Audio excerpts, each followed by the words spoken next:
Bueno, pues seguimos con el tema del presupuesto base cero, porque ya la implementación va a tardar, pero ya este presupuesto ya es para este año que viene, ¿eh? Ya estamos en el segundo semestre de este año. Ya estamos en el segundo, pero por eso es que lo están adelantando. Con otro ingrediente, que el aterrizaje de los recursos públicos y la inversión pública que mueve la economía se va a paralizar igual un buen tiempo, porque tiene que aterrizarse y tiene que aplicarse. Ojalá que el gobierno tenga armado ya una estrategia para que sea lo más rápido posible, ¿no? El gobierno tiene todo para hacerlo, menos dinero. Y esperemos que voluntad también, porque bueno, esta falta de comunicación de lo que se está pasando implica también una protección del gobierno federal para no comprometerse demasiado. Y si dijo que vamos a adelgazar el gobierno, vamos a racionalizar el gasto, pues hagámoslo público para que todos los ciudadanos podamos constatar que en efecto está caminando correctamente. Ahora, dentro de todo, yo destaco algo positivo. Estamos teniendo este debate y no estamos teniendo un debate sobre la contratación de nuevo déficit público, nueva deuda pública. Eso creo que es positivo de inicio, porque lo peor que nos podría pasar en esta circunstancia es que para gastar lo acostumbrado adquiriéramos deuda, como sí sucedió el año pasado. ¿Por qué? Porque los ejemplos, en nuestra memoria están muy frescos. México sigue pagando hoy el precio de los errores de los 70s y de los 80s y de los 90s. Pero también los ejemplos internacionales, ahí está el caso griego, ¿no? En el que simple y sencillamente se entra en un círculo perverso de deuda, populismo, del que una sociedad no puede salir. Pero entonces, que los bancos te dan facilidades de prestarte y luego son los que lloran, ¿no? Lo que está pasando ahorita. Lo que en Grecia pasó es que también hay culpables del lado financiero.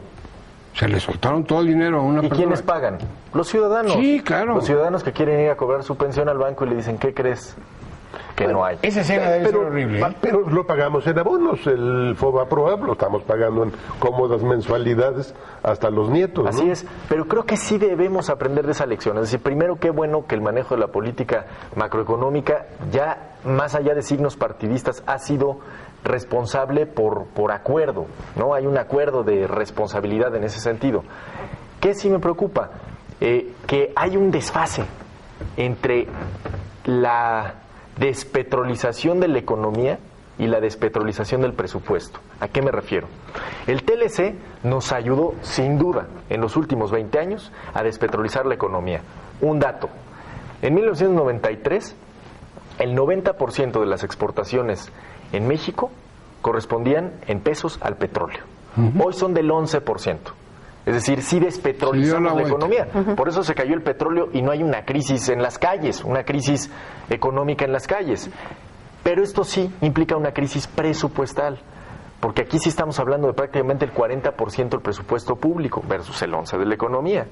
Entonces, hay un desfase entre los resultados de la reforma energética, que ojalá funcione, que esa es nuestra gran apuesta, y la despetrolización de las finanzas públicas. Tenemos un desfase de años. El tema es, ¿qué hacemos de aquí a que la economía le rinda las cuentas que espera de la reforma y el presupuesto sigue dependiendo inexorablemente del petróleo? Lo sigue haciendo. Entonces, vamos a tener, creo que un segundo tramo del sexenio económicamente muy complejo, porque vamos a tener un crecimiento inercial, es decir, no veo cómo crezcamos más del 2%, ya en el mejor escenario, que en uno de los próximos 3 años llegáramos al 3%, ¿sí? Con una reforma que se va a implementar en los hechos, pues de forma paulatina, y se va a materializar lentamente en la economía en el mejor escenario. Entonces, creo que uno de los puntos más importantes para el gobierno de Enrique Peña Nieto en los próximos años, y desde luego comunicarlo en lo inmediato, es ir ajustando esas expectativas, ¿eh? Es decir, creo que fue un gobierno muy grandilocuente al inicio, y que lo que hoy está viviendo en términos de opinión pública no es sino el resultado de esa grandilocuencia del inicio. Tú tienes la cifra, de haber Pepe, vendido tantas cosas tan grandes, tan maravillosas, tan rápido al principio. En la época de Vicente Fox se engordó el gobierno. Mira, ¿qué porcentaje? Calderón. Mira, lo que vivimos con Fox fue una verdadera vergüenza. Es decir, Fox tuvo dos enormes ventajas en términos de recursos públicos. En primera, tuvo un precio del petróleo altísimo. Hasta arriba. Pero dos, y no lo olvidemos, tuvo una producción altísima. Hoy tenemos precios a la baja y producción a la baja.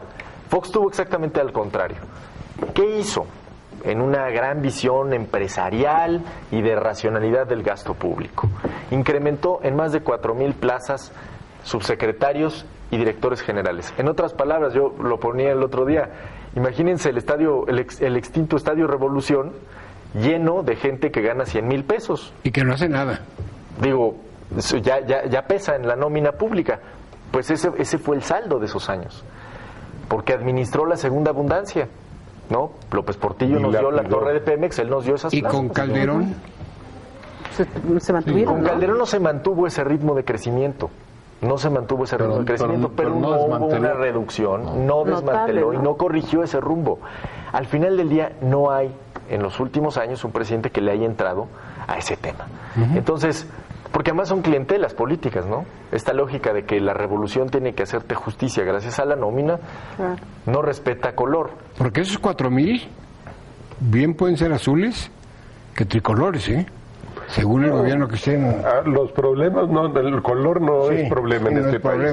O sea, a la hora de la hora se comportan de manera muy, muy similar en ese sentido. Y aquí lo que al final vemos es que el gobierno sí requiere una política de comunicación acertada para, lo que decía Pepe, aterrizar las expectativas y sobre todo para ir preparando a la sociedad en su conjunto con palabras muy llanas de lo que viene y lo que va a pasar para evitar que haya verdaderos problemas sociales o políticos en el momento de la implementación. Pero es por eso, Gerardo, que el gobierno federal está desesperado porque ya cambie y se acelere la credibilidad del presidente y de todo el gobierno. Pero es un problema de comunicación ¿cómo le hacen? social de la presidencia. No, pero es de comunicación y también de acción, en el caso particular. Y yo creo que aquí lo importante es que en este esfuerzo o esta propuesta del presupuesto cero, o sea, el presidente Peña y sus asesores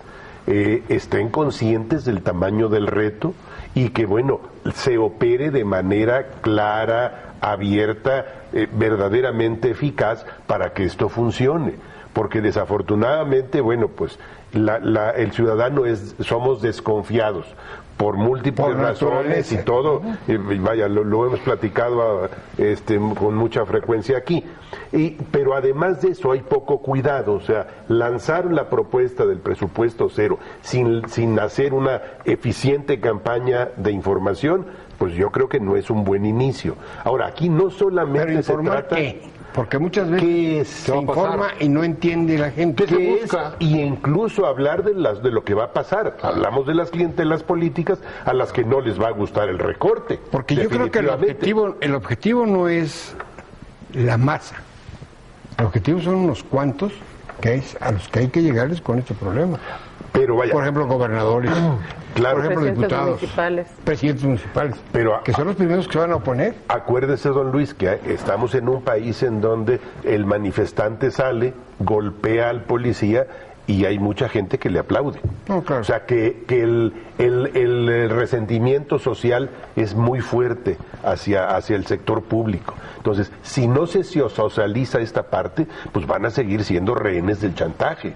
O sea, aquí hay que aliarse con el ciudadano para sacar adelante de esto. Que estén conscientes que va a haber problema, que va a haber grupos que van a patalear y que van a buscar, pero si tenemos la claridad en la acción y la información del ciudadano, nos es más fácil enfrentar ese problema que quedar solito. A ver, en ese punto que es tan interesante de cómo a veces los propios ciudadanos confundimos el Estado que queremos, creo que en el tema presupuestal hay una confusión gravísima. Es decir, si tú preguntas real, ¿qué prefiere la gente?